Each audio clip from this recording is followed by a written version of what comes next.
नाशिकमधील महाराष्ट्र दुर्घटनाग्रस्त कामगार संघटनातर्फे पीडित सौ कल्पना पोपट निकम यांना न्याय मिळावा म्हणून बेमुदत धरणे आंदोलन छेडण्यात आलं आहे।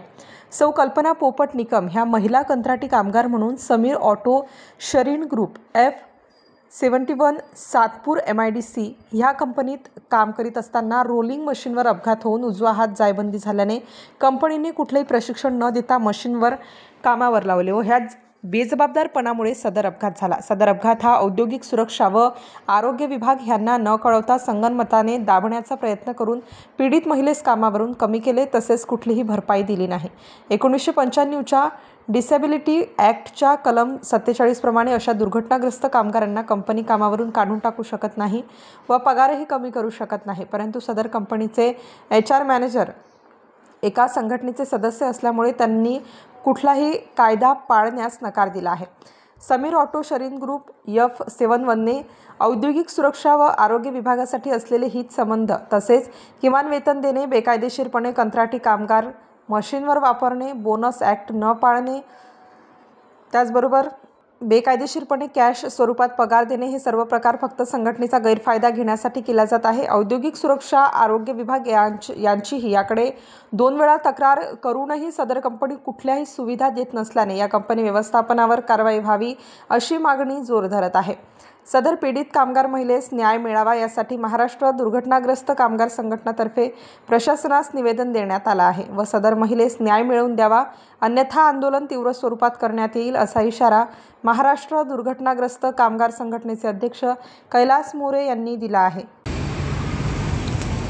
आज आम्ही सौ कल्पना निकम यांच्या केस संदर्भात ठिय्या आंदोलनाला बसलो आहोत। मागची 2 दिवसांपासून ठिय्या आंदोलनाला बसलो आहोत। त्या महिलेचा समीर ॲटो म्हणून शरीन ग्रुपची कंपनी जी महिंद्रा एवढा मोठा ब्रँडचं वेंडरशिप करते, की महिंद्रासारख्या कंपनीचे वेंडर आहेत, त्या कंपनीत काम करत असताना त्यांनी कॉन्ट्रॅक्ट लेबर म्हणून त्यांना कामावर घेतलं आणि मशीनवर लावलं कुठलंही ट्रेनिंग न देता, आणि त्यामुळे त्यांचा हा गंभीर अपघात झाला आहे। तर सुरुवातीला अपघात झाल्यानंतर त्यांना खूप आश्वासन दिली गेली की आम्ही तुम्हाला परमनंट करू वगैरे, त्यांनी त्यामुळे ते जो अपघात आहे तो औद्योगिक सुरक्षा विभागालाही कळवला नाही आणि पूर्ण केस दाबण्याचा प्रयत्न केला।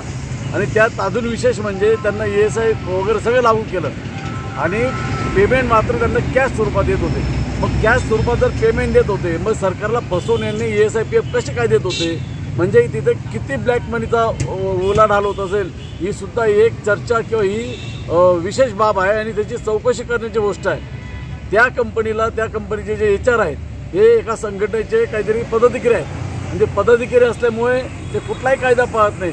कधी बँकेत पगार द्यावा हा कायदा आहे, पण त्यांनी कॅश स्वरूपात पगार दिला, ESIला काही अधिकारी मॅनेज करून तिथे ते पैसे भरले आणि PFला हे करताय, PF भरला। तर हे खूप मोठं षडयंत्र मला असं वाटतं ह्या कंपनीच्या माध्यमातून चालू आहे। यांनी त्यांना ट्रेनिंगने त्याचं कामावर घेतल्यामुळे त्यांचा अपघात झाला। दुसरी महत्त्वाची गोष्ट म्हणजे डिसेबिलिटी ॲक्ट 1995चा जो कलम 47 आहे त्याप्रमाणे हे लोक अपघातग्रस्त लोकांना हे कामावरून कमी करू शकत नाही, त्यांचा पगार कमी करू शकत नाही किंवा त्यांना काम बदलून देऊ शकतं। हे सगळं असताना सुद्धा एक वर्ष आम्हाला त्यांना न्याय मिळवून द्यायला लागतो। ही खूप गंभीर गोष्ट आहे, म्हणून आम्ही आज आंदोलनाला बसलो आहोत की सगळं प्रशासन सगळ्यांनी याची काहीतरी दखल घ्यावी। जर एक पद्धतीने एका संघटनेचा काहीतरी सदस्य असल्याने तो जर एवढा कायदा सगळा मोडून फेकत असेल तर अशा कंपनीवर कारवाई झाली पाहिजे। आणि मी महिंद्रा मॅनेजमेंटला पण विनंती करेल की तुम्ही जे वेंडरशिप या लोकांना देतात, हे एक महिला कामगार एवढा अन्याय करतात, तर यांना तुम्ही जाब विचारलं पाहिजे की आमचं काम तुम्ही घेऊन त्या लोकांना कसं काय त्रास देता म्हणून। मी सौ कल्पना पोपट निकम समीर ॲटो कंपनीमध्ये मी काम करत होते शरीन ग्रुपची। 3 जुलै 2022ला माझा तिथे ॲक्सिडेंट झाला। उपचारानंतर मला त्यांनी 10 महिने कामावर घेतले आणि ॲक्सिडेंट झाल्या वेळेस त्यांनी मला कायमस्वरूपी कामावर ठेवण्याचं आश्वासन दिलं, केस वगैरे काही करू दिली नाही, परंतु 10 महिने कामावर ठेवल्यानंतर बेकायदेशीररित्या त्यांनी मला कामावरून काढून टाकले। तुमची काय मागणी आहे आता कामगार आयुक्त कार्यालयाकडे? मला भरपाईचं त्यांनी कामावर घ्यावे, आता भरपाई द्यावी मागची आणि कामावर घ्यावी एवढी माझी विनंती आहे। कुठल्या मशीनमध्ये हात गेला तुमचा? माझ्या रोलिंग मशीनमध्ये हात गेला आहे. रोलिंग मशीनमध्ये रोलिंग काय प्रोडक्ट तयार होतं? यू क्लिप वगैरे महिंद्राचं मटेरियल तयार होतं. तुम्ही एवढे दिवस का बरं हे नाही केलं?